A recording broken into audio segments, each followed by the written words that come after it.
તો આગળ વાત કરીએ રાજકોટમાં બાળકી સાથે દુષ્કર્મ મામલે।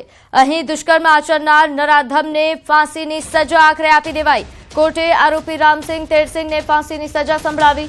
કોર્ટે ગણતરીના દિવસોમાં નરાધમને ફાંસીની સજા સંભળાવી છે। આરોપીએ 7 વર્ષીય બાળકી સાથે 4 ડિસેમ્બરના રોજ દુષ્કર્મ આચર્યું હતું। બાળકીના ગુપ્તાંગના ભાગે ઈજા પહોંચાડી હતી।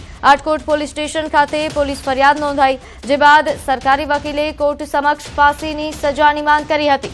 ગત 12 તારીખે આરોપીને દોષિત જાહેર કરવામાં આવ્યો હતો અને અત્યાર સુધીના ઘટનાક્રમ પર જો નજર કરીએ તો 4 ડિસેમ્બરના રોજ કે જ્યારે આ બનાવ બન્યો તે બાદ 8 ડિસેમ્બરના રોજ પોલીસ ફરિયાદ નોંધાઈ અને 9 ડિસેમ્બરના રોજ રામસિંહ તેરસિંહની ધરપકડ કરી લેવામાં આવી।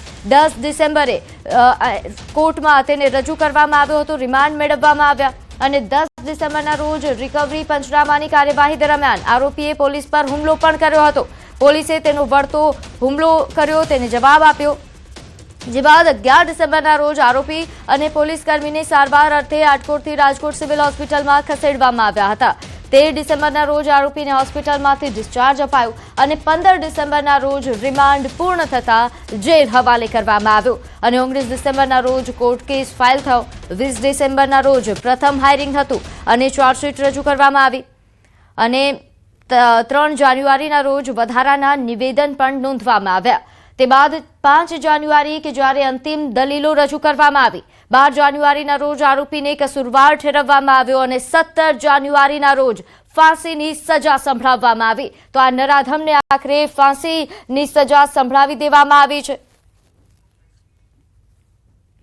તમામ ફોરેન્સિક પુરાવા સ્થળથી અમને અમુક ફોરેન્સિક પુરાવા મળ્યા।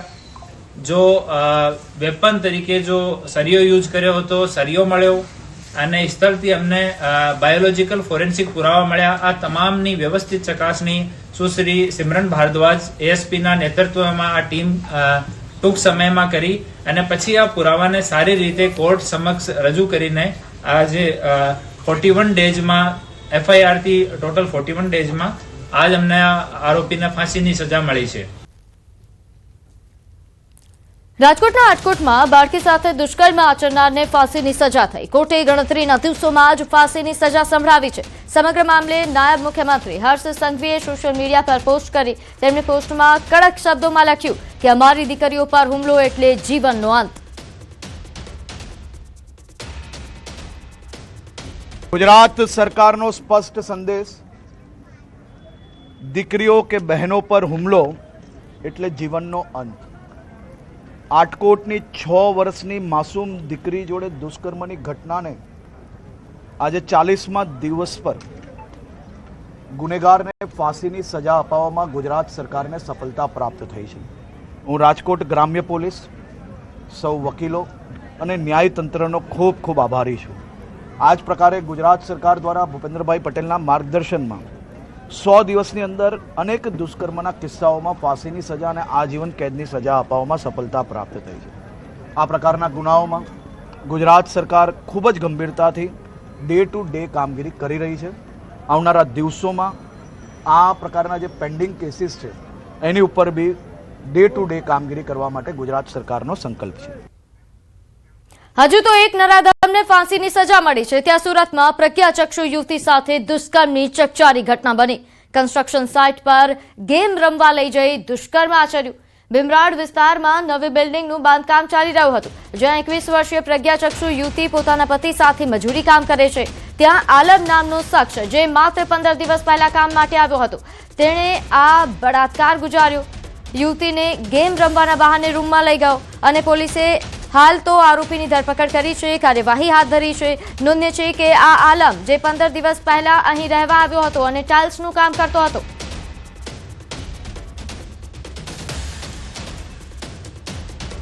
સુરતના ભીમરાડ રોડ વિસ્તારમાં આવેલી કન્સ્ટ્રક્શન સાઇટ ઉપર એક 21 વર્ષીય પ્રજ્ઞાચક્ષુ યુવતીને ગેમ રમવાના બહાને પોતાની પાસે બોલાવી તેની સાથે દુષ્કર્મ આચર્યા હોવાની ઘટના સામે આવી છે। જો કે આ મહિલા પોતાના પતિ ત્યાં મજૂરી કામ કરતો હોવાથી તેની સાથે આવતી હતી, ત્યારે આ યુવક જે પોલીસની પકડમાં છે તે યુવક તેને લઈ જઈ તેની સાથે દુષ્કર્મ આચર્યા બાદ તેની સાથે ગાળાગાળી કરી હતી। જો કે આ સમગ્ર ઘટનાની પ્રજ્ઞાચક્ષુ યુવતીએ પોતાના પતિને કરતા આપતા પતિ મામલો લઈ પોલીસ મથકે પહોંચ્યો હતો અને પોલીસે ગણતરીની મિનિટોમાં આરોપીની ધરપકડ કરી છે. કહી શકાય કે આરોપી પણ ત્યાં મજૂરી કામ કરતો હતો અને ટાઇલ્સ બેસાડવાનું કામ કરતો હતો અને તેની સાથે મજૂરી કરતા એક યુવકની પત્ની જે પ્રજ્ઞાચક્ષુ હતી 21 વર્ષની, તેને ગેમના બહાને લઈ જઈ દુષ્કર્મ આચર્યો હોવાની વિગતો સામે આવતા પોલીસે તેની ધરપકડ કરી વધુ તપાસ શરૂ કરી છે.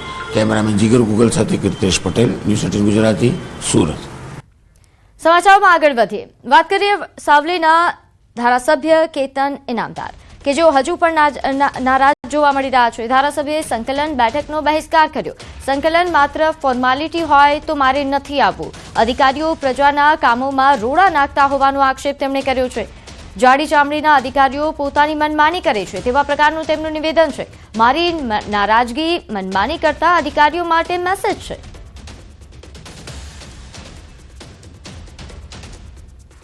અગત્યની મહત્વની બેઠકને ખાલી ફોર્માલિટી તરીકે પૂરી કરવામાં આવતી હોય તેનો ભાગ બનવા હું નથી માગતો. એટલા માટે જ આજની સંકલનમાં ઉપસ્થિત રહેવા નથી માગતો. એવા કયા મહત્વના કામો છે કે જે અટકી રહ્યા છે એના કારણે તમારે મુખ્યમંત્રી સુધી રજૂઆત કરી? તમને કહું એક નાની વાત કે ભાઈ એક એસટીની અનિયમિતતાનો પ્રશ્ન પણ મેં દર સંકલનમાં પૂછ્યો છે.